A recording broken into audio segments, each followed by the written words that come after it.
Hello, podcast listeners. You are now listening to the Coffee, Health, and Science podcast. I'm your host, Jordan River, and I want to thank you for tuning in today.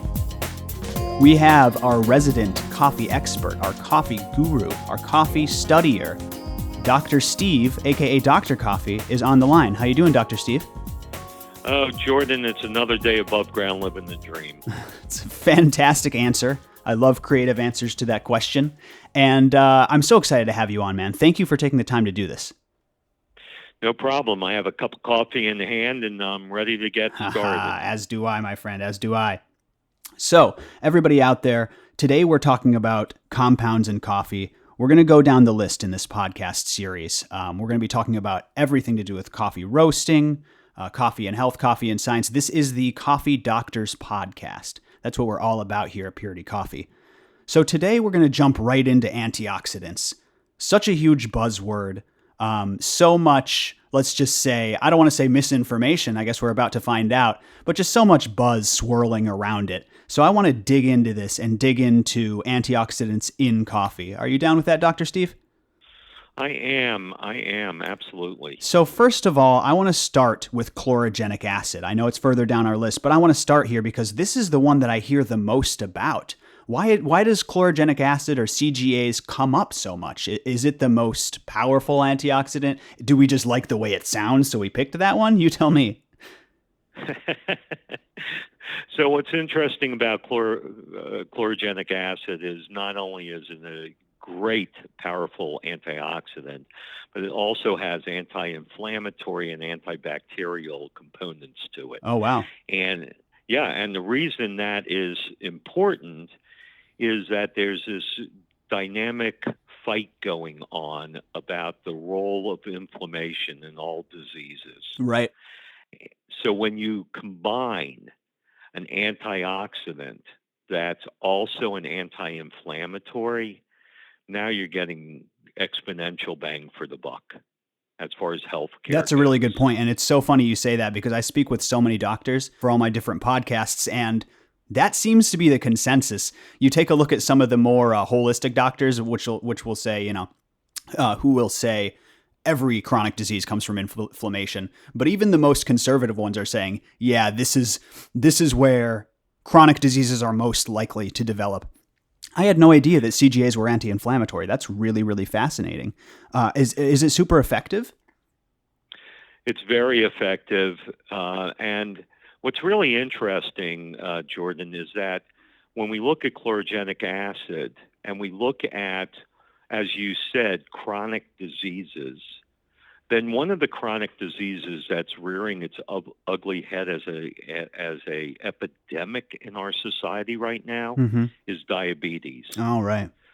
I also call it diabesity because right. When we look at people, we've got diabetes and obesity going on.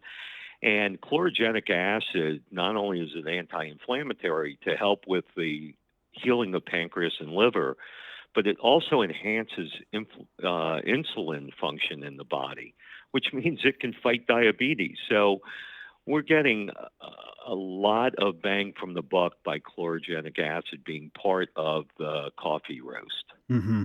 And I want to do a whole episode on studies. We need to go through these studies and really dial in the numbers and educate doctors about the incredible numbers, especially when it comes to diabetes. But I didn't know that. So would you say chlorogenic acid is the main fighter of diabetes in coffee? Is that the most effective compound in coffee to prevent and fight against diabetes? I would say that. However, I want the listeners to be aware that there's a term called Gestalt in which the sum is equal to more than the parts. Right. And when you have this synergistic action going on between chlorogenic and the other compounds we'll get into, then you can start looking at its effect on the body. So when we look at the reaction of chlorogenic acid with some of the other anti-inflammatory and anti-oxidant compounds, then we can also start talking about its help with tumor growth, its help with triglyceride levels, blood cholesterol levels, kidney function, gallbladder function, stone formation. All these things are impacted by chlorogenic acid, but it's also chlorogenic acid working with these other compounds. So it's kind of an entourage effect that's occurring in coffee.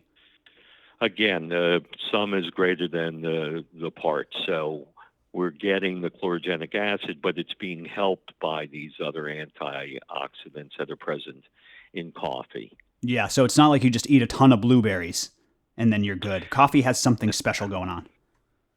It really does have something special. And we sort of went right into this because we're speaking with educated people, but let's understand the antioxidant effect of coffee. You know, when you cut an apple or you take a metal and the apple turns brown or the metal rusts, that's oxidation. And I don't want to go into a scientific understanding of oxidation right now. I'll be glad to do it if you ever want me to. But Sure. this oxidation process occurs without antioxidants. And I always tell people ask me a question, I'd say, listen, I'd rather burn out than rust. Which is why I drink coffee, because that way I won't rust. So that's really interesting. It's literally just like the entropic effect of time and not taking care of yourself. Causes the body to wear out through oxidation. So Wow. different redox reactions occur in different systems of the body, leading to things such as hypoxia, shock, and sepsis, Oh, wow. chronic disease, Yeah. all of that. And, you know, the whole body works with the mitochondria for energy source, almost like our little batteries in every cell in the body. And that redox reaction of the oxidation reaction that occurs if you don't have enough antioxidants and you have too much inflammation, that reaction occurs when you're not drinking things like coffee that have this synergistic effect between a bunch of chemicals to help prevent that rusting. Fascinating stuff, and we definitely will do an entire episode on oxidation. But Cool. moving on it's a great segue into the plant phenols. Now, I know that phenols are contained in a lot of different plants, so I'm interested to know about coffee's specific phenols and what they do to the body. So we find plant phenols in things that people think are the world's greatest antioxidant, like berries. Right. My wife is really into got to eat my blueberries and my raspberries because they're high in antioxidants. They have flavonoids and lignans, Mm-hmm. and studies show that these plant phenols can protect the body from cellular damage, and especially disease in the cardiovascular and anti-cancer property. They also help with weight loss. So we know that if we take patients that need to lose weight and we put them on a high diet of berries like blueberries, that they're going to have some weight loss as part of it. You get much better plant phenols in coffee. Mm-hmm. And everybody's always astounded when I show them the studies that show that. They're like, seriously? And by the way, it's not just any coffee. It has to be properly sourced coffee, and we can talk about that in another time. Mm-hmm. But plant phenols prevent what's called oxidative stress. Mm-hmm. And oxidative stress is what leads to inflammation, accelerated aging, things like dementia, heart disease, and cancer, as I said, and other chronic diseases. And you really need a high level of these lignans and flavonoids in your diet on a daily basis. And you can either sit there and eat a bunch of blueberries, or you can get even more from having 4 to 5 cups of coffee a day. It's fascinating stuff, especially because, you know, this is kind of like one of the last bastions of healthy plant compounds, kind of like an extract in our diet, right? So there's not nearly enough eating of fresh fruits and vegetables that go on in America today. But at least we're getting some of these compounds, like some sort of concentration, if we're drinking coffee. You know what I mean? Absolutely, that's very true. But this isn't a new phenomenon. Right. As Dr. Coffee, I've done a lot of reading about coffee. I mean, Right. it's my hobby. I love reading about coffee and learning the history. I should have done a PhD dissertation on coffee. And coffee goes back to the 1600s. The Arab population cultivated coffee because they weren't allowed by their religion to drink alcohol, and they found that alcohol dulls people and coffee perks them up. So instead of having bars, they had coffee houses going back into the 1600s. And when it was introduced to Europe, the same phenomenon occurred. And we know that coffee has significant health benefits like chlorogenic acid and like plant phenols. Even back then, they knew it. Even back then, they didn't understand why it was helping, but they knew it was helping. That's fascinating. But before we move off of plant phenols specifically, does that affect the heart? Because I know there's not a lot of compounds in coffee that affect the heart specifically. It does. Or are they? Yeah. Okay. Yeah, there are, and you and I, if we have the time, will do a segment on cardiovascular system in general. And during that time, I'll point out all the different things that affects the heart. So all you doctors out there listening, we've got a wonderful segment coming up sometime on cardiovascular disease. Love it. Make sure and listen to it. Love it. Moving on here, and you can help me. Here's the thing, Dr. Steve. As we go through these episodes, there's going to be a lot of mispronunciation on my part. Because although I am a broadcaster and a wordsmith, I cannot pronounce the next compound. Is it called quinine? Quinine. Quinine. Okay, so is this an antioxidant as well? It is. You had the wrong accent on the syllable,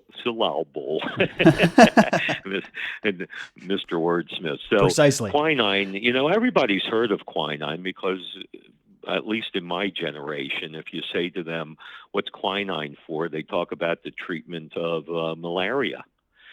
Quinine is what was derived from the bark of the cinchona tree, and they developed this compound for treating malaria.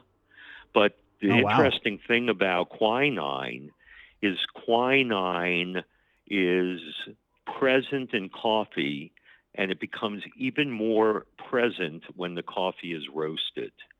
Interesting. So, yeah, very interesting because coffee can help with malaria, but coffee has this quinine in it that compounds when you roast it, and it combines with magnesium, which is the second largest mineral in the human body.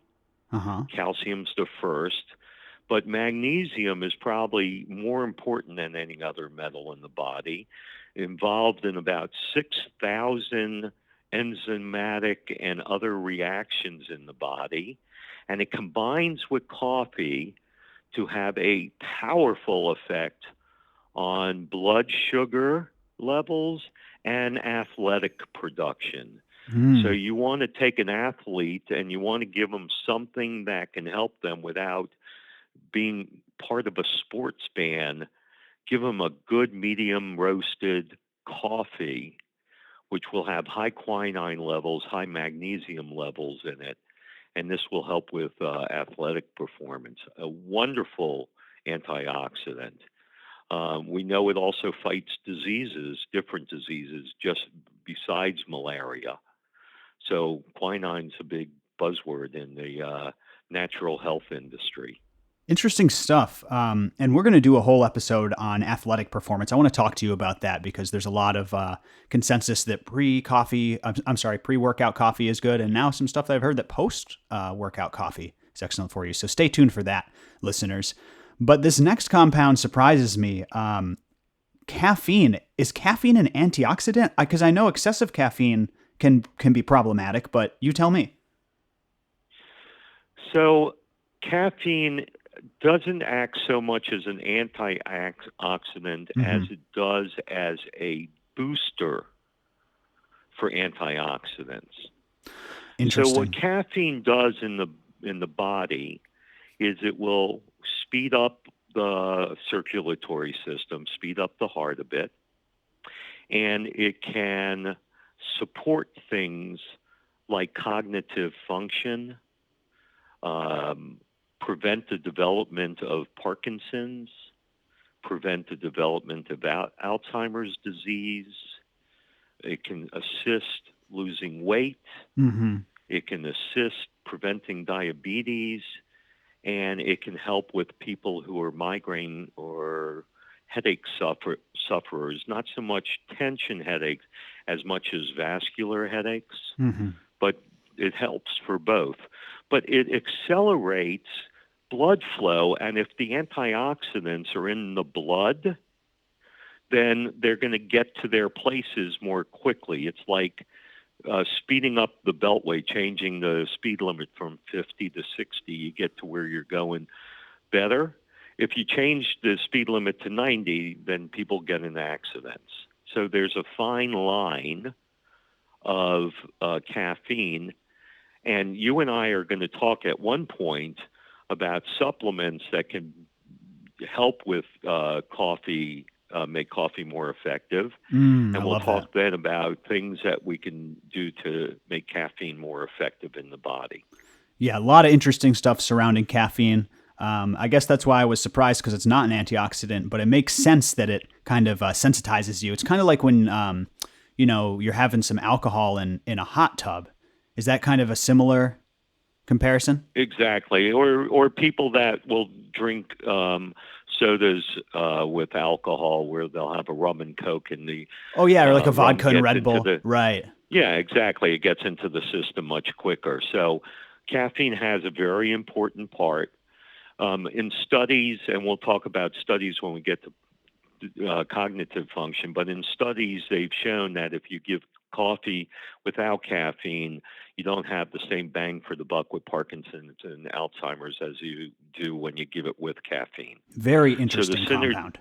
so the synergistic effect of antioxidants along with caffeination um, it, is amazing. Mm-hmm.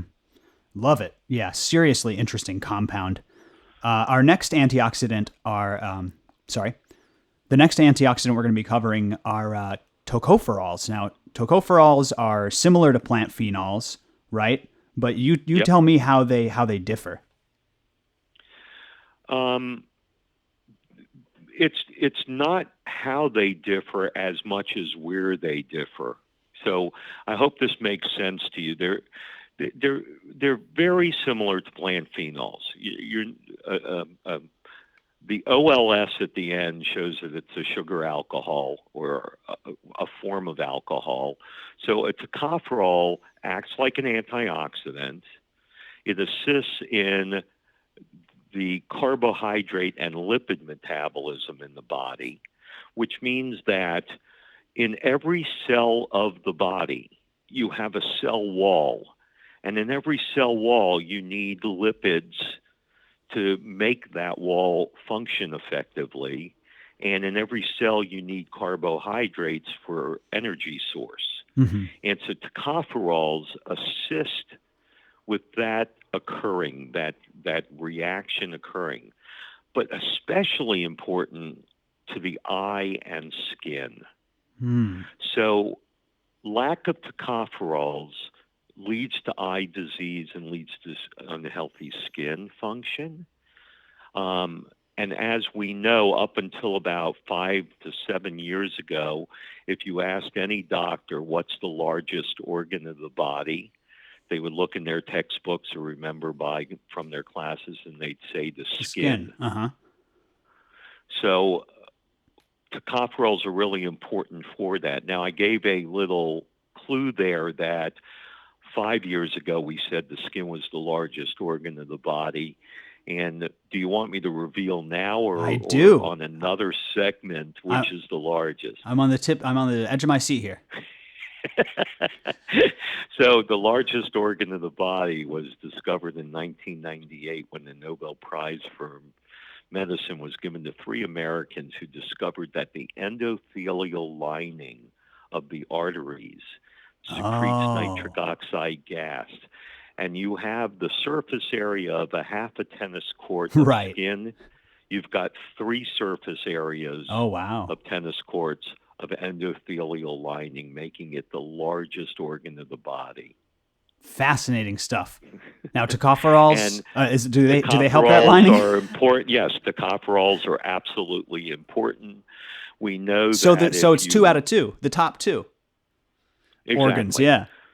yeah. So you know that in the past we always used to talk about alpha tocopherol, which is vitamin E, one of the subsets of vitamin E being used for heart. And it's really all tocopherols. And they also help with gallbladder and kidney stones, just so you know. So Interesting. people that suffer from gallbladder kidney stones or have a family history of colorectal cancer should be drinking coffee and should actually consider taking an alpha tocopherol or mixed tocopherol on top of that. So that's the Fascinating. second. Yeah, fascinating Yeah, stuff. And that's the second, after chlorogenic acid, that's the second compound that prevents and helps kidney stones and gallbladder stones. So that's interesting. correct. Just so many parts of the body that are affected. Listen, Dr. Steve, we're going to have to break this up into 2 parts, antioxidants part 1 and antioxidants part 2. Loving what you're sharing with us. Thank you so much for taking the time to do this. Thank you. All right, everybody out there, stay tuned. You can find out more about Dr. Coffee. Go to his website, ibleedcoffee.com. And we will see you next time on the Coffee, Health, and Science podcast.